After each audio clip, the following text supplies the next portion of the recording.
어떤 그 통합을. 김종인 위원장의 조언은 음. 제가 봤을 때는 제가 스스로를 대선 주자급이라 보는 건 아니지만은 음. 제가 대통령 되기 위해서 빠른 길을 조언해 주신 겁니다. 그렇죠. 네, 당신께서는 예. 그래서 저는 이 선거에서 대한민국 양당 극한 대립이 바뀌는 게 더 중요하다 생각해가지고 이 길을 선택했다 이렇게 보시면 될 것 같습니다. 그 앞으로 다가오는 총선에서 김종인 비대위원장의 역할이 있을까요? 저는 개혁신당에서? 예. 김종인 위원장이 양당에서 지휘봉을 잡아가지고 거의 할 수 있는 모든 걸 이루신 상황 속에서 그렇죠. 성패가 불확실한 제3당에서 역할하시는 것은 사실 부담이 되실 수 있겠습니다. 하지만은 역할을 해주신다면은 정말 감사하죠. 그 사실은 이낙연 신당의 네. 그 어떤 뭐랄까요 세력 혹은 예상 밖에 좀 인기가 높지 않지 않느냐 뭐 이런 또 진단이 있고 지금도 이제 굉장히 심각하게 생각하신다고 밝히신 바가 있는데 합당 후에 이제 시너지에 대한 고민 1+1 그것이 혹은 2+ 알파 혹은 그 이상이 돼야 할 텐데 아직 판단하기 좀 이른 상황이긴 합니다만 제가 제가 이제 나이 차 한 30살 정도 나는 어르신들하고 예. 나름 잘 지냅니다. 김종인 비대위원장 잘 지내시죠? 거기는 이제 45세 차이 나는데도 잘 지냅니다. 예. 근데 이제 제가 당 대표 있을 때 보면 제가 지휘관의 입장이니까 그렇죠. 이제 지휘를 해야 되니까 그게 이제 사실 나이의 역전관계 속에서 이제 가는 거잖아요. 예. 그러면 이제 싸가지로 이런 거 많이 나옵니다. 예. 근데 지금 관계에서는 이낙연 총리님과 제가 시너지 내는 데는 큰 무리가 없을 것이다. 아하. 이런 생각하고요. 예. 예전에 한교안 대표님하고 저랑 같이 최고 지도부 했을 때도 큰 무리 없었고 손학규 대표님하고 제가 있을 때도 보면은 그거는 바른미래당이라는 게 패싸움이라서 그런 거지 제가 개인적으로 손 대표님 모시는 데는 큰 문제가 없었습니다. 그렇기 때문에 저는 제가 하기 나름이다. 좀 그런 생각을 합니다. 시너지 내는 거는. 갑자기 이제 김종인 전 비대위원장 말씀했는데 사실 대표님의 어떤 합당 작업 이런 것에 굉장히 관심 많으셨지 않습니까? 예. 이번에 이제 극적으로 빅텐트 완성된 것을도 혹시 통화하셨습니까? 김종인 위원장님은요. 예. 그 절대적 자강론자였습니다. 절대적 자강론자. 예. 그러면 좀 대표님 혼자 마크롱 그렇죠. 같은. 예. 예. 그래서 저는 항상 김종인 장관님이 뭐 그런 거시적인 선거를 보는 관점이 뛰어나시기 때문에 존중하고 이렇게 항상 하고 근데 이번 시점에서는 저는 이런 겁니다. 제가 저한테 이런 말씀하셨어요. 보수의 대권 주자가 되고 당신이 보수에서 예를 들어서 윤석열 정부의 실정을 딛고 큰 정치를 하기 위해서는 순수성을 가지는 게 중요하다. 예. 그래서 저는 그것도 타당성이 있기 때문에 그렇게 믿고 하지만 제가 대통령 주자가 되고 뭐 이렇게 하는 거 그것보다 중요했던 건 이번 선거에서 솔직히 양당의 폭주를 어떻게 견제할까에 대해서 조금 더 관심이 가더라고요. 예. 제 개인이 더 나아지는 방법이라 그러면은 사실 저는 이번에 국민의힘의 선거가 험난하다 보거든요. 예. 그랬을 때는 제가 개혁 보수라고 하는 그 포지션을 잡고 순수성을 강화하는 것이 나을 수도 있겠으나 저는 그런데 대한민국을 위해서는 정말 양당이 긴장할 수 있는 세력을 만드는 것도 중요하겠다. 그런 게 바로 국공학작의 원리 아니겠습니까? 예. 예전에 돌아가신 노회찬 의원이 저랑 100분 토론을 하시다가 했던 명언이 계세요. 예. 제가 그때 통합이나 연대에서 이제 저희가 토론하고 있었는데 이렇게 말씀하시더라고요. 한국과 일본이 평상시에는 생각이 달라서 싸워도 외계인이 쳐들어오면 같이 싸워야 되는 거 아닐까요? 이렇게 하더라고요. 예. 그러니까 그게 이제 저희 지지층. 그러니까 그 저희 지지층 중에 보면은 국민의힘과의 선명성 경쟁을 하기 위해서 보수의 순수성을 강화해야 된다라고 하시는 분들도 있어요. 근데 제가 그때 항상 방문했을 때 저는 윤석열 대통령과 싸우는 게 제 인생의 목표는 아닌 것 같습니다. 윤석열 대통령은 저는 이미 윤석열 대통령 들으시면 섭하겠지만은 이미 이 정권은 한계성을 드러냈다. 한계성을 드러냈다. 네, 저는 이 한계성을 드러낸 정권과 싸우는 것을 제가 목표로 삼지 않겠다. 음. 다만 왜 윤석열 대통령 같은 좀 정치를 하게 되느냐? 이게 윤석열 대통령 개인의 어쨌든 실수도 있겠지만은 양당의 어떤 극한 대립이 고착화되는 구조적인 문제도 있거든요. 전 이것과 싸우겠다. 그러려면은 어쩌면은 통합이나 아니면 좀 연대는 필연적인 걸 수도 있겠다. 이런 생각했습니다. 조금 주타격 방향이 달랐던 것 같아요. 저희 지지층 중에서 좀 더 선명한 보수 정치를 했으면 하는 사람들과의 차이는. 그렇군요. 김종인 비대위원장은 좀 자강론을 강하게 말씀하셨지만 그럼에도 불구하고 대표님은 어떤 그 통합을. 김종인 위원장의 조언은 음. 제가 봤을 때는 제가 스스로를 뭐 제가 대선주자급이라 보는 건 아니지만은 음음. 제가 대통령 되기에 더 빠른 길을 조언해 주신 겁니다. 그렇죠. 예, 음. 당신께서는. 예. 저는 이 선거에서 대한민국 양당 극한 대립이 바뀌는 게 더 중요하다 생각해 가지고 이 음. 길을 선택했다 이렇게 보시면 될 것 같습니다. 그 앞으로 그 다가오는 총선에서 김종인 비대위원장의 역할이 있을까요? 저는 개혁신당에서? 예. 김종인 위원장이 양당에서 음. 지휘봉을 잡아 가지고 거의 할 수 있는 모든 걸 이루신 상황 속에서 그렇죠. 음. 성패가 불확실한 제3당에서 역할하시는 것은 사실 부담이 되실 수 있겠습니다. 음. 하지만은 역할을 해 주신다면은 음. 정말 감사하죠 그거는. 음음. 예. 아 대표님께서 그 원하시는 거군요. 역할을 하신다고 한다면. 근데 어찌 감히 제가 아하. 그분을 뭐 먼저 청하고 땡기고 이렇게 하겠습니까? 아하. 근데 저는 주변에서 여러 이야기 듣고 있지만은 예. 김종인 위원장은 뭐 제 정치에 있어서 많은 걸 가르쳐 주신 분인데 음. 가르침 주실 게 있으면 또 받을 게 있겠죠 이번에. 예. 음. 이낙연 대표가 총괄선대위원장 위치이긴 하기 때문에 어떤 김종인 비대위원장 역할을 하더라도 뭔가 어떤 위원장 역할을 하시기 힘드실 상황인 것 같고. 근데 김종인 위원장은 뭐 어떤 자리에 세워 놓으셔도 예. 존재감을 드러내시는 분입니다. 그러니까요. 그렇기 때문에 예. 예, 김종인 위원장님이 예. 사실 어떤 역할이신지가 중요한 것 같지는 않습니다. 아 예, 그렇군요. 예. 만약에 역할을 하신다고 한다면 얼마든지 받을 생각은 있다라는 말씀이군요. 받는다기보다 모실 수는 있다죠. 모실 수 그게 있다. 아 네. 모실 수 네. 있다. 예. 자 개혁신당 이준석 대표 만나고 있습니다. 자 이제 당 현안 말고 정치 좀 네. 현안을 좀 여쭤보고 싶은데 자 한동훈 비대위 출범이 이제 벌써 2달 가까이 되고 있는데 네. 대표님은 어떻게 보셨습니까? 인제 계속해서 인제 여러 음. 뭐 이재명 대표와 비교되기도 하고 이제 대통령의 자리를 한동훈 비대위원장이 채웠다 이런 평가도 나오고. 3 당에서 지금 인제 음. 후보를 구한 데 있어서 인재난이 어느 정도 있는 것은 뭐 예견되는 거거든요. 예. 그래서 그거는 많은 국민들이 이해를 하고 담담하게 볼 겁니다. 예. 그런데 여당이 만약에 수도권에서 음. 인재난을 통해서 후보를 내지 못하는 상황이 발생한다면은 예. 그건 굉장히 굴욕적인 겁니다. 음. 근데 지금 이 공천 신청한 명단을 다 정리해 놓은 명단을 보면은 예. 서울 강북 지역과 경기 남부 지역이라든지 절대적 약세 지역에서는 음. 여당이 후보를 지금 구하지 못하는 상황들이 많이 나오고 있습니다. 아 그런가요? 예. 저는 음. 그런 것들에 대해서 2달 전에 아무도 얘기 안 해준 것 같아요. 음. 예. 저는 이런 거거든요. 저희가 여론조사를 아무리 보면서 다음 선거 결과 예측한다 한들 예. 총선은 정당의 당세 곱하기 인물 경쟁력이거든요. 음음. 근데 지난 지방선거에서도 아무리 제가 그때 선거 지휘를 했지만은 바람은 단기간에 동남풍을 빌어 가지고 불어올 수 있더라도 예. 인재는 키워야 되는 겁니다, 장기간. 음. 근데 그 농사를 제가 인제 당대표 하면서 지으려고 했는데 음. 선거 끝나고 인제 혁신이하고 인제 그 농사 지으려고 이제 막 연수원 차리려고 하고 하니까 그때 제가 쫓겨났거든요. 예. 씨를 뿌려도 돼 씨를 뿌리지 않으면은 음. 나중에 먹을 곡식이 없습니다. 음. 예.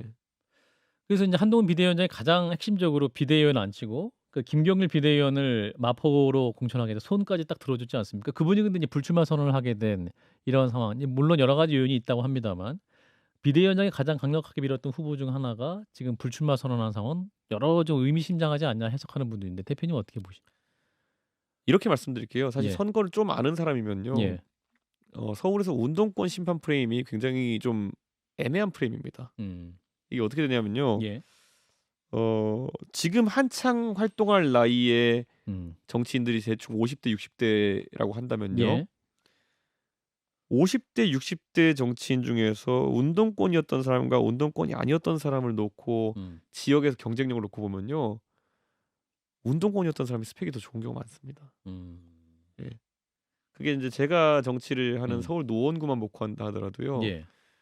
노원구의 구청 민주당 국회의원, 구청장 전부 다 음. 운동권 출신이라고 연세대 카르텔이라고 하거든요. 예. 실제로 지금 구청장도 그렇고 국회의원들도 연세대 출신이에요, 거의 다. 음. 노원 갑의 고용진 의원님만 뭐 다른 서울대 출신이고. 예. 그런데요. 그 카르텔이라고 하는 것이 음. 동네 주민들한테는 딱히 찍는 걸 배제할 이유가 되지 못한 경우가 많습니다. 아, 운동권 카리테리를 할지라도 그것을 예. 찍지 말아야 할 이유가 안 된다? 네. 그게 인제 그러니까 참 애매한 표현인데요. 예. 이런 거예요. 그냥 그 50 대 60대 나이에서는 나름 주류적으로 살아왔던 거 아니냐. 음. 오히려 당시 열심히 살았던 거 아니냐, 대학 생활을? 뭐 학생 운동할 때 내 공부 좀 못했다 하더라도 가서 학생 운동했다. 그게 왜 나쁜 거냐 이런 식으로 나온 유권자가 많아요. 근데 그 상황에서 운동권 심판 프레임은 소위 말하면 그 시기에 짱돌을 들기보다는 고시원으로 갔던 사람들이 들고 나오는 프레임이잖아요. 예. 그게 그 나이대에서는 야 니네가 그러면 관료가 됐다든지 아니면 뭐 고시 합격했다고 해가지고 그러면은 짱돌을 들었던 사람들한테 니네 배운 거 없고 공부할 때 공부 안 했다고 하는 게 무슨 의미가 있어? 라는 게 그 50대 60대 유권자의 생각이 많이 박혀 있고요. 예. 그다음 밑으로 내려오면 이제 20대 30대 아까 말했던 건 20대 30대는 운동권을 실제로 보질 못했기 때문에 그 학교에서 가치 판단 자체가 안 될 수도 그 있겠다. 운동권이 나쁜 건가? 뭐 이런 약간 상황인 거예요. 아, 그럴 수도 있겠네요. 예. 그래서 이제 반농담적으로 이제 제 나이 때 이제 음. 30대 후반 40대 초반 때부터 소위 말하는 비권 학생회라는 것이 생기고 이랬잖아요. 예, 맞아요. 그러니까 비권 학생회가 많이 됐어요. 서울에서도 그렇게. 서울대도 있었고. 그러니까 그런 상황 속에서 그러면은 운동권을 실제 보지 않은 사람들한테 학교를 할 때 운동권을 보지 않은 사람들한테 운동권 타도하라는 프레임이 사실 잘 안 먹히는 것도 있거든요. 예. 사실 운동권을 그러니까 비권 학생회를 경험한 사람들은 그게 뭐야 운동권 이렇게 나오는 거고 운동권 학생을 경험했어도 과거의 운동권에 비하면 이거 스포츠권이다라는 비아냥까지 들으면서 이제 사실 살았던 그런 시대에 예. 있는 거거든요. 제가 옛날에 이제 그 민주당의 박용진 의원님이 이제 성대 학생회장 하시고 맞아요. 이렇게 했잖아요. 예. 박용진 의원님하고 얘기해 보면 박용진 의원님 세죠. 사실 운동 세게 하셨죠. 예. 그럼 박용진 의원님 보시면은 최근에 이제 운동권이라 한들 당신께서 하셨을 때만 하겠습니까? 그러니까 저는 이게 약간 운동권 프레임이라는 게 이게 선거 전략으로 맞는 건가? 홍준표 시장도 같은 말씀하시더군요. 이재명 대표가 운동권이냐? 이재명 대표 운동권도 아닌데 네. 왜 그걸 여당에서 내오는 것이냐? 그 왜 그렇다고 보십니까? 그만큼 여당으로 선거 전략이 부재한 것이다 이렇게 판단해야 될까요? 그러니까 운동권에 대한 안티 프레임 같은 경우에는 이제 60대 이상 이거나 아니면은 40대 50대 비운동권에게 먹히는 프레임이고 30대 20대는 모르는 얘기거든요. 예. 이게 표지용으로 맞는 건가? 약간 희한하긴 합니다. 그렇군요. 대표님은 지금 어떤 전략을 내세워야 한다고 판단하십니까? 지금 국민의힘이 있으셨다면. 세대 포이론을 버리면 안 됐던 거죠. 아, 세대 포이론 버리면 안 됐었다. 아. 그러니까 검증되었던 전략을 버리고 지금 가가지고 희한하게 된 거죠 지금 보면. 아, 그러면 국민의힘에서 의도적으로 이준석 대표의 어떤 흔적 그런 걸 좀 피하기 위해서라도 오히려 세대 포이론 같은 성공했던 전략을 배제하고 있다라고도 볼 수 있을까요? 이런 거죠. 그러니까 뭐 의도적인지는 모르겠지만은 예. 지난 2012년 19대 총선 이후에 네. 20대 21대 거치면서 10년여 가까이 전국 단위 선거에서 보수 정당이 이긴 적이 없습니다. 예. 처음으로 이긴 게 지난 지방선거거든요. 근데 그게 무슨 의미인지를 봐야 되는 거거든요. 인물의 열쇠를 딛고도 그 성과를 만들어낸다는 게 무슨 의미인지. 예. 근데 그거를 잘 몰랐던 것 같아요. 아. 그러니까 운동권 프레임은 참 애매합니다. 그거는.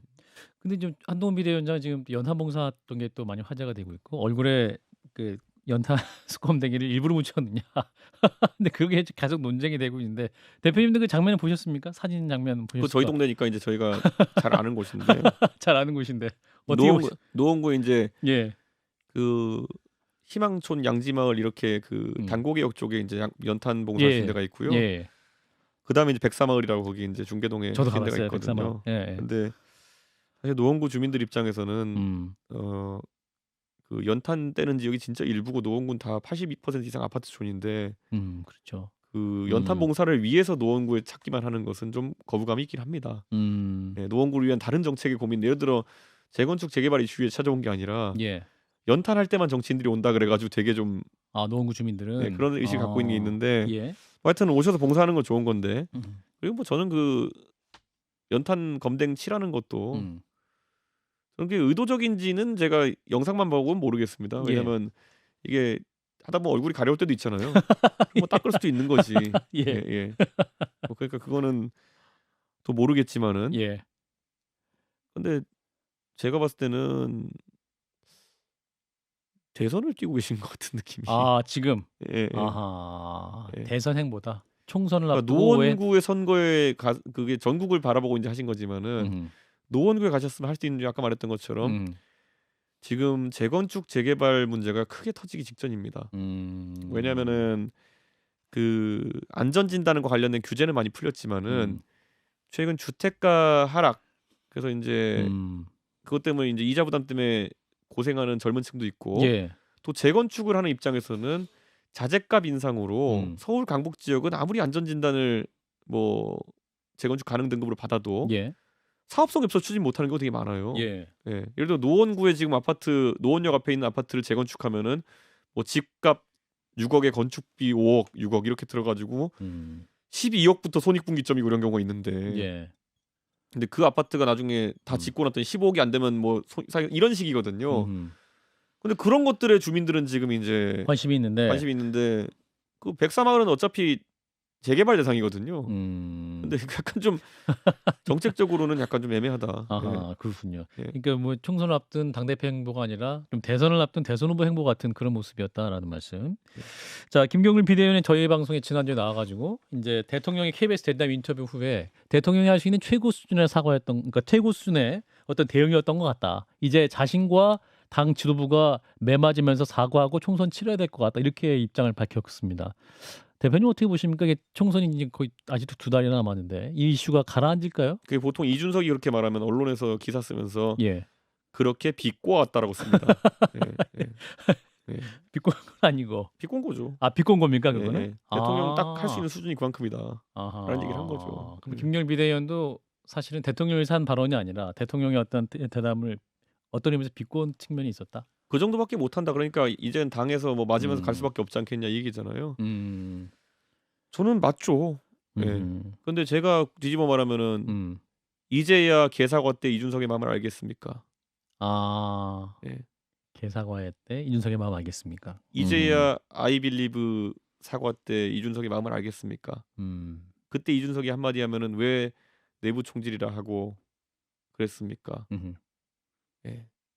김경률 비대위원도 선거 과정 중에서 이준석이 왜 계속 뭐 김건희 여사에 대해서 돕지 않고 뭐 지적하고 이렇게 하냐고 하셨던 분이거든요. 예.